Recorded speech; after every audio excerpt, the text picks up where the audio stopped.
मित्रों नमस्कार। मुग्धा एस्ट्रो में मैं आपका स्वागत करती हूँ। आज मैं आपको पितृदोष के बारे में बतलाऊंगी। पितृदोष क्या है, ये किस प्रकार से प्रभाव डालता है और कैसे हमारा जीवन इससे बाधित होकर के तमाम सारी खुशियों से वंचित हो जाता है। बहुत सारी कठिनाइयाँ हमारे जीवन में भर जाती हैं। एक समस्या खत्म होती है तो दूसरी खड़ी हो जाती है। आज मैं डिटेल्स के साथ पितृदोष के बारे में ही बताऊंगी। पितृदोष क्यों बनता है, इसका क्या प्रभाव होता है, इसका निदान क्या है। अगर सचमुच आपकी कुंडली में पितृदोष है तो फिर हमें क्या करना चाहिए और किस प्रकार से इस समस्या से हम छुटकारा पा सकते हैं। तो आइए शुरू करें। पितृदोष का प्रभाव होने पर जीवन में कठिनाइयाँ हमेशा बनी रहती हैं। पितृदोष होता है कि नहीं होता है, ये कैसे जाने कि ये पितृदोष है। इसके बारे में बहुत सी चीज़ें ज्ञात हैं या अज्ञात जिनके बारे में हम नहीं जानते।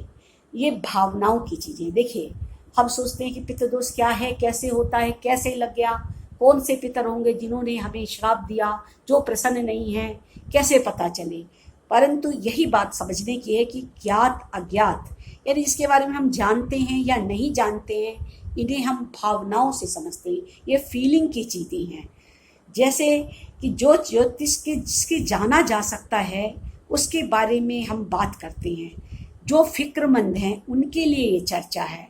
जिनको लगता है कि चीज़ें संवारी जा सकती हैं, दोष होते हैं और उनका निवारण भी होते हैं, इसलिए इस विषय पे बात करना जरूरी बनता है। और लगभग मैं जानती हूँ कि ज़्यादातर लोग पितृदोष शब्द से परिचित हैं ही। ये एक थर्ड पावर है जो हमारे पीछे काम करती है। हमारे पूर्वजों के कर्म यहाँ प्रभावित होते हैं। हम कहाँ जन्म ले रहे हैं, किस कुल में जन्म ले रहे हैं, ये एक थर्ड पावर है जो पीछे से काम करती है। इसको हम पितृदोष के नाम से जानते हैं। ये मृत आत्माओं से संबंध है। जातक संतुष्ट नहीं है, इसका संबंध मृत्यु से है, मृत आत्माओं से है जो संतुष्ट नहीं है। इसी का परिणाम स्वरूप रोग व्याधि और पिता पक्ष के ये लोग हो सकते हैं, ननिहाल के हो सकते हैं, गुरु पक्ष के हो सकते हैं, मित्र इत्यादि के पक्ष के हो सकते हैं। ये दोष पीढ़ी दर पीढ़ी चलता है। इसका इफेक्ट कैसे देखते हैं कि जैसे हमें तरह तरह की बीमारियां घेरे रहें, व्याधियां आए, आधियां आए। मतलब आदि व्याधि का मतलब ये होता है एक बाह्य ऊपरी हवा और मानसिक कारण, और एक शारीरिक व्याधि जिससे हमारा शरीर कष्ट पाता है। और ऐसा देखा गया कि ये दोष जिन घरों में होता है तो कई पीढ़ियों तक चलता है। अब विकट पितृदोष क्या होगा, इसमें सबसे अधिक संतान पर प्रभाव पड़ता है। संतान यहाँ पर जल्दी होती नहीं है। अगर होती है तो बड़े होने में बड़ी मुश्किलें आती हैं, बड़ा कष्ट देती है, और बड़ी हो गई तो फिर पीछे बुढ़ापे में काम नहीं आती। कहने का तात्पर्य संतान का सुख नहीं है तो नहीं है, या तो होगी नहीं या फिर हमारी अच्छी या श्रेष्ठ संतान नहीं होती। इसके अतिरिक्त उन घरों में लड़ाई झगड़े ज़्यादा होते हैं, कहीं कहीं तो जघन्य अपराध तक हो जाते हैं, बड़ी बड़ी हानियाँ होती हैं, अकाल मृत्यु होती है। तो ये बहुत बड़ा पितृदोष है। पूरी तरह से अगर कोई पढ़ाई लिखाई कर ले उसके बाद उसका जॉब ना हो, ये भी बहुत बड़ा पितृदोष है। तो आप समझें कि जब बहुत बड़ी बड़ी बाधाएं आती हैं, जैसे अभी बताया गया कि पढ़े लिखे हैं पर जॉब नहीं है, आपस में इतनी ज़्यादा लड़ाई कलह क्लेश है कि कभी शांति महसूस नहीं होती, अकाल मृत्यु हो जाए, कोई उठे जघन्य अपराध कर दे, जैसे कि हम सुनते रहते हैं कि उन्होंने बलात्कार कर दिया, उन्होंने किसी की निर्मम हत्या कर दी, एक ही परिवार के कई सदस्यों की हत्या हो गई। ये बहुत ही अधिक गहरा पितृदोष है जिसके बारे में कहते हैं कि इसकी तो शांति अवश्य कराओ, त्रिपिंडी श्राद्ध कराओ, नारायण बलि कराओ, नदी के किनारे में जा कर के ये शांति कर्म कराओ, शिवालय में कराओ, पीपल पे कराओ, बरगद पे कराओ। कहने का तात्पर्य ये बड़े बड़े दोष हैं जिसको पितृदोष कहते हैं, जिसके कारण परिवार की उन्नति बिल्कुल नहीं होती। पूरी जिंदगी कोई ना कोई बाधा लगे ही रहते हैं। अब पितृदोष के थोड़े कारण समझें और फिर निवारण भी बताएंगे। जैसे पितृदोष का सबसे बड़ा कारण सूर्य है और चंद्रमा है। देखिए, सूर्य हमारा पिता है और चंद्रमा मेरी माता का द्योतक है। और दूसरे अगर देखें तो सूर्य हमारी आत्मा है और चंद्रमा हमारा मन है। यही दो चीज़ें प्रभावित होती है। तो जब सूर्य के साथ राहु और चंद्रमा के साथ राहु पंचम भाव में या अष्टम भाव में बैठे हों तो फिर समझ लीजिए ये बड़ा पितृदोष है जो आसानी से ठीक नहीं हो पाएगा। आप चैन से ना खाना खा पाओगे, ना चैन से जी पाओगे, ना सो पाओगे। औरा के हिसाब से पितृदोष का प्रभाव पड़ता है। ये एक बात मन में नहीं आ गई, वो मैं बता रही हूँ कि औरा कहते हैं हमारे आसपास जो एक शक्ति का घेरा होता है, प्रताप का घेरा होता है, हमारी एनर्जी का एक प्रेजेंटेशन होता है। हर परिवार में सबकी एनर्जी लेवल अलग है और उसके औरा के हिसाब से वो अपने को प्रस्तुत करता है। अब मान लीजिए पिता की कुंडली में पितृदोष है, उसकी कई संतानें हैं, परंतु पितृदोष का प्रभाव किसी एक संतान पर अधिक दिखेगा, दूसरी में कम। ऐसा क्यों होता है? इसका कारण उसका औरा ही है। मान लीजिए किसी व्यक्ति का मंगल बलवान है, किसी का बृहस्पति बलवान है, किसी का शुक्र बलवान है और किसी का कोई अन्य ग्रह बलवान है जो उसे इन विकट मुश्किलों से भी निकलने की सामर्थ्य या सदा देता है, तो वो व्यक्ति इतना अधिक प्रभावित नहीं होता। परंतु अगर यहीं पर किसी की कुंडली कमजोर है, उसके मुख्य ग्रह अस्त हैं, 6, 8, 12 में गए हैं, या राहु, केतु, शनि इनके साथ पीड़ित हैं, या दो ग्रहों की युति में हैं, क्रूर ग्रहों की दृष्टि में हैं, या क्रूर ग्रहों के बीच हैं, तो उसका औरा तो कमजोर नेचुरल हो गया, फिर उसे पितृदोष का प्रभाव भी अधिक लगेगा। तो ये औरा के हिसाब से आपको कष्ट पहुंचाता है। ये भी एक इत्तेफाक है, एक ही पिता की कई संतान और किसी को कष्ट अधिक और किसी को कम होता है। अब ये समझिए कि इसके कारण क्या हो सकते हैं। देखिए पहले ही मैंने बताया जघन्य अपराध जो सोचते ही नहीं और कठिन से कठिन और क्रूर से क्रूर पाप कर्म कर बैठते हैं, और दूसरा भ्रूण हत्या भी ये पितृदोष लगाती है। जब हम बार बार बच्चे को आने से रोकते हैं, अबार्शन कराते हैं, किसी को जन्म लेने में बाधा डालते हैं, जन्मने ही नहीं देते, तब भी पितृदोष लगता है। इसके अलावा जो लोग मृत्यु होती है तो उनकी जो हम शांति कर्म ठीक से नहीं करते, उनके मुक्ति के लिए उपाय नहीं किए जाते, तब भी भयंकर पितृदोष लगता है और फिर हमारे कोई काम नहीं बनते। हमको बहुत सारी मुश्किलों का सामना लगातार करना पड़ता है। सूर्य, चंद्रमा, बृहस्पति, शुक्र के पाप ग्रहों के बीच में आ जाने पर परिवार में असमय में मृत्यु होती है, मर्डर होते हैं, सुसाइड होते हैं, पिता पुत्र के बीच में गहरा मनमुटाव होता है, झगड़े होते हैं, असाध्य बीमारियां होती हैं और बड़ा पितृदोष लगता है। विवाह में अनेक बाधाएं आती हैं, अनावश्यक विलंब होता है, चिंता व परेशानी लगातार बनी रहती है, परिवार में वंश वृद्धि नहीं होती, घर में जानवर टिक नहीं पाते, यानी आपने जानवर पाला और मर गए, पक्षी पाले और मर गए, घर में लड़ाई झगड़े होते रहते हैं, कहीं पर मुकदमे और क्लेश इत्यादि खड़े हो जाते हैं, अक्सर अग्निकांड हो जाते हैं और बिल्कुल आपके घर की शांति खत्म हो जाती है। अगर इस तरह के प्रभाव लगातार बने रहे, एक व्यक्ति ठीक हो, दूसरा बीमार हो जाए, मुकदमे पड़ जाएं, घर में धन की आवक ठीक से ना हो, हमेशा आर्थिक तंगी बनी रहे, लोग घुट घुट के जिए, घर में रहें तो घुटन महसूस करें, बाहर जाएं तो सुकून महसूस करें। अग्निकांड जिसको मैंने कहा कि जैसे बिजली के ऊपर जल्दी जल्दी फूंक जाए, कोई अग्निकांड का मतलब कोई चीज़ जल ही जाए, गैस की कोई दुर्घटना हो जाए, दुकान इत्यादि है, आग लग जाए, शॉर्ट सर्किट हो जाए, इन सबको अग्निकांड कहते हैं। ओवन है, गैस के सिलेंडर हैं, ये सब राहु से गवर्न होने वाला, बिजली विभाग सब राहु से गवर्न होता है। इन सब में कोई एकदम से अचानक फॉल्ट हो जाए और बड़े बड़े उपकरण फूंक जाएं, बिजली के फ्लक्चुएशन से भी कभी कभी टीवी फूंक जाते हैं, एसी खराब जाते हैं, किचन के उपकरण फूंक जाते हैं। ये सब क्या है? ये सब राहु का ही तो प्रभाव है। इस प्रकार समझ लीजिए पितृदोष होता है तो इस तरह की घटनाएं हमें अपने आसपास अक्सर देखने को मिलती हैं, अपने परिवार में दिखते हैं। जैसे मैंने बताया, पिता पक्ष से हो सकता है, ननिहाल पक्ष से हो सकता है, मित्र पक्ष से हो सकता है, आस पड़ोसियों से भी हो सकता है। एकदम पास पड़ोस के व्यक्ति से आपकी बिल्कुल ना बने, हम उनके साथ झगड़े ज़्यादा करें या झगड़े होते रहें या देखने का मन ना करें, नफरतें फैलाएं, ये सब पितृदोष ही है। अब इसमें हमें क्या करना चाहिए? हमें भगवान विष्णु के मंत्र का जाप करना चाहिए। ये 1-2 दिन का किस्सा नहीं, पूरी जिंदगी हमेशा भगवान विष्णु का जाप करना चाहिए, चाहे हम ओम नमो भगवते वासुदेवाय कहें, चाहे हम ओम नमो नारायणाय कहें, या किसी मंत्र की हम दीक्षा ले लें। इसके साथ में विष्णु मंत्र के साथ में पितृदेव मंत्र का भी हमें माला का जाप नित्य करना चाहिए। ओम पितराय नमः का जाप करें। ये दक्षिण दिशा की तरफ मुख करके करें। देवों की पूजा आराधना पूर्वोत्तर दिशा में, ईशान में, कोण में या पूर्व या उत्तर में करते हैं, और पितरों के लिए हमें अपना मुख दक्षिण की तरफ रखना चाहिए।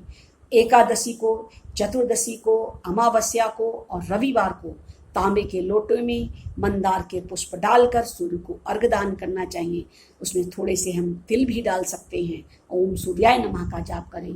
अगर सूर्य से दोष लग रहा है तो हमें इस मंत्र का जाप करना चाहिए। सफाई का हम अपने घर में विशेष ध्यान रखें, अपने तन की सफाई और अपने घर की सफाई।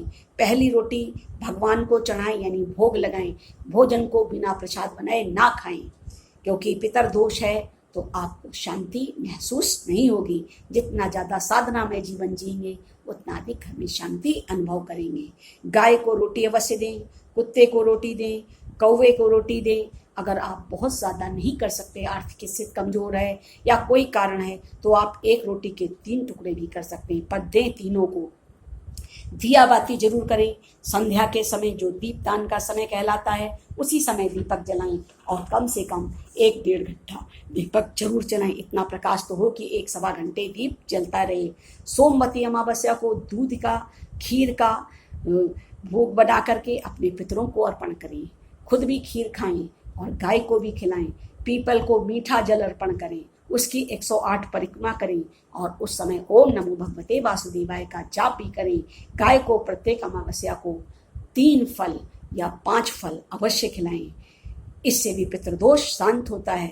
भगवान शिव की नित्य जल से अभिषेक करें, महामृत्युंजय का जाप करें, और जब भी दूध में जल डालकर शिव जी को अर्पण करने जाएं तो उसमें काले तिल भी अवश्य डालें। बबूल के पेड़ के नीचे संध्या के समय अगर भोजन रखते हैं तो भी आपको शांति मिलेगी। ऐसा आप पीपल के पेड़ के नीचे भी कर सकते हैं। कोई भी दोष पूर्ण रूप से खत्म नहीं होता, ये हमेशा याद रखें। प्रभाव अवश्य कम हो जाता है। इसका ध्यान में रख करके अगर जीवन व्यतीत करेंगे तो कलह क्लेश कम होंगे और धन की कमी नहीं खलेगी। कोई दुखद घटना हुई तो विस्मरण कर पाएंगे, वरना मस्तिष्क से विचार नहीं हटते, डिप्रेशन होता है और फिर बचे हुए लोगों का जीवन भी दुरूह और नर्क बनता है। तो स्पष्ट पता लग जाए कि पितृदोष कुंडली में है तो जीवन सरल शांत में बना करके रखें और उसमें बहुत अधिक महत्वाकांक्षा जिसे कहते हैं वो ना पालें। इसके अतिरिक्त ध्यान दें कि किस किस ग्रहों से और किन किन घरों में दोष बनता है, अपनी कुंडली का मूल्य अवलोकन अवश्य करवाएं। जैसे लगन में ही शनि राहु बैठे हैं तो आप श्रापित दोष समझो। श्रापित दोष पितृदोष ही है। इसमें भी धन की कमी रहती है, वैचारिक मतभेद रहते हैं। लगन में बैठा है तो मस्तिष्क को ही प्रभावित करेगा। आपका खुद का प्रेजेंटेशन ठीक नहीं होगा, स्वास्थ्य नहीं ठीक होगा, मानसिक पीड़ा हो सकती है, सिर दर्द, तो कुछ भी हो सकता है। ऐसे परिवारों में धन नहीं टिक पाता, परिवार में मतभेद भी होते हैं, पढ़ाई लिखाई ठीक से नहीं हो पाती, जॉब में प्रॉब्लम होती है, विवाह में विलम्ब होता है, घर से बाहर जाके सुकून होता है। इसी प्रकार अगर नवम में बनता है पितृदोष, यानी शनि है, राहु हैं, या जैसे मैंने अभी बताया कि शुभ ग्रह क्रूर ग्रहों से पीड़ित हैं, तो भाग्य प्रभावित होती है। भाग्य क्या है? हमारा पिछला कर्म ही है। ये पिछला ही घर होता है जो हमने पहले पूर्व संचित पुण्य या जो भी कर्म किए उसका फल वही हमारा भाग्य बनता है। और जो हमारा लगन होता है ये हमारा नया जन्म होता है जिसको हम भोगने आए होते हैं। और पंचम हमारा फिर बनने वाला जन्म है जो हमें नया जन्म मिलेगा, जिसको हम अभी जो कर्म कर रहे हैं उसके हिसाब से हमारा प्रारब्ध सेट होगा। तो वो हमारा वर्तमान ना होकर के होने वाला जन्म है। इसको भविष्य का घर कह सकते हैं या नए जन्म की बात कह सकते हैं। तो पंचम से हमारी संतान जो हमारे आत्मा का अंश होता है वो ही प्रभावित होता है और हम स्वयं ही प्रभावित होते हैं जो हमारा नया जन्म भविष्य में होने वाला है। इस प्रकार स्पष्ट होता है कि ये घर अगर पीड़ित हैं और हमारी इनकी दृष्टियाँ भी उनसे पंचम की नवम में जाएगी और नवम की पंचम में आएगी, या सप्तम दृष्टि तो सबके पास है ही। राहु के पास तीनों दृष्टियां हैं, नवम, पंचम, सप्तम। इस तरह से जब ये घर एक दूसरे को देखेंगे तो उसके फल को भी प्रभावित करेंगे। इसलिए हमें लगातार सावधानी भरा ही जीवन जीना है जबकि पितृदोष कुंडली में होता है। सबसे अधिक पितृदोष तो हमें हमारे कर्मों से ही मिलता है, हम जान ही नहीं पाते। हम सोचते हैं कि हमारे पितरों का, पूर्वजों का किया धरा ये सब है, परंतु नहीं, हमारे कर्म ही तो हैं जो हमें परेशान करते हैं। तभी तो हम उन कुलों में जन्मे, हमारा भी तो कोई रोल है, हमारा भी तो कोई कर्तव्य है या दोष है। हमारी कुंडली में कुछ अशुभ ग्रहों से बनता है जो पितृदोष कहलाता है। ये लोग सही निर्णय नहीं ले पाते हैं, कलह क्लेश करते हैं, बहस सदा बनी रहती है, सगे संबंधियों मित्रों के द्वारा इनकी बदनामी की जाती है। अगर सप्तम में, अष्टम में अगर ये इस तरह के योग दोष बन रहे हैं तो निश्चित जानिए अष्टम सीधे कुटुंब को देखता है, सप्तम लगन को देखता है। ये विवाह का घर भी है, यहाँ पर शनि है, राहु है और शनि है, मंगल हैं। तो फिर ये समझ लीजिए कि दूसरों के द्वारा आपकी बदनामी अवश्य की जाएगी, क्योंकि ये समाज को भी दर्शाता है। और समाज क्या करता है, जब हमारे साथ मुश्किलें होती हैं तो उसकी चर्चा दूसरे लोग भी करने लगते हैं। इस प्रकार बदनामियाँ आती हैं। संतान होने में बाधा, मैंने पहले ही बताया, संतान अपने कहे में नहीं रहेगी, दूसरे के तो काम आ जाएगी पर आपकी बात वो बिल्कुल नहीं सुनेगी। पितृदोष के कारण बंटवारा, आपसी मतभेद, घर का कोई व्यक्ति, मैंने पहले ही बताया, अक्सर बीमार रहे, बीमारी घर ही ना छोड़े, और आपके पड़ोसी, जैसे मैंने पहले भी कह चुकी, आपके साथ ना बने, युवाओं के द्वारा किए गए प्रेम विवाह सफल ना हो और बुरे प्रभाव लगातार बने ही रहें। पितृदोष बहुत परेशान करता है। देखिए, अगर बृहस्पति ही 6, 8, 12 में चला जाए तो आप समझ लीजिए ये 5 घरों का फल देता है, दूसरे का, 5वें का, 7वें का, 9वें का, 12वें का। तो अब ये समझिए अगर ये घर बुरे प्रभाव में आ गए तो फिर समझिए हमें फल अच्छे कैसे मिलेंगे। बृहस्पति प्रभावित हो गया जिससे हमें इन घरों का अच्छा फल मिलता है, तो कैसे मिलेगा। राहु केतु अगर यहाँ बैठ जाएं, शुक्र बुध शनि, बुध और राहु अपना प्रभाव डालें तो पितृदोष आपको तंग जरूर करेगा। कुंडली में सूर्य पीड़ित है तो पितृदोष परेशान करता ही करता है। सूर्य पीड़ित मन अशांत, इसलिए सूर्य को शांत करना बहुत जरूरी है। मैं सारे उपाय आपको बता चुकी हूँ और मैं उम्मीद करती हूँ कि जिन जिन की कुंडली में पितृदोष है, जो समझ चुके हैं या उपाय करके थक चुके हैं, उन्हें भी निराश नहीं होना है। पितृदोष भी शांत होता है, कम होता है। देखिए, कोई दोष खत्म नहीं होता, ये तो मैंने पहले ही बता दिया, पर उपाय उपचार करने से शांति और व्यवस्था बनी रहती है। जैसे मान लीजिए एक्सीडेंट हो गया और हमारे पैर की हड्डी टूटी ही नहीं, इस लेवल पे मुश्किल आ गई कि अब वो पैर हमारा दूसरी लकड़ी का है, या समझ लीजिए हमें नकली पैर लगा के दिया गया है, या जैसी भी परिस्थिति है कि हमारे पास पैर नहीं है, तो हम सदा बैसाखी के सहारे चलेंगे।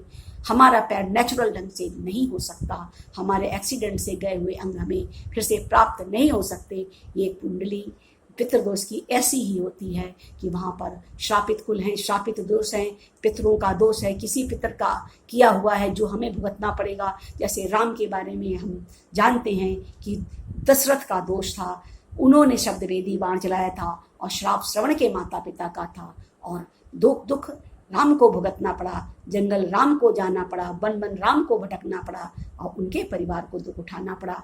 तो एक कहावत है कि करे कोई भरे कोई, इस तरह से पितृदोष का प्रभाव पीढ़ी दर पीढ़ी होता है, और कौन करता है कौन भरता पता नहीं होता, पर ये सब लक्षण बताते हैं कि पितृदोष है और हमें इससे शांत कराना है, निपटना है और महसूस करना है कि हमारी उन्नति नॉर्मल परिवारों की तरह से नहीं होगी। इसलिए मानसिक शांति बना के रखनी है। आज के लिए बस इतना ही।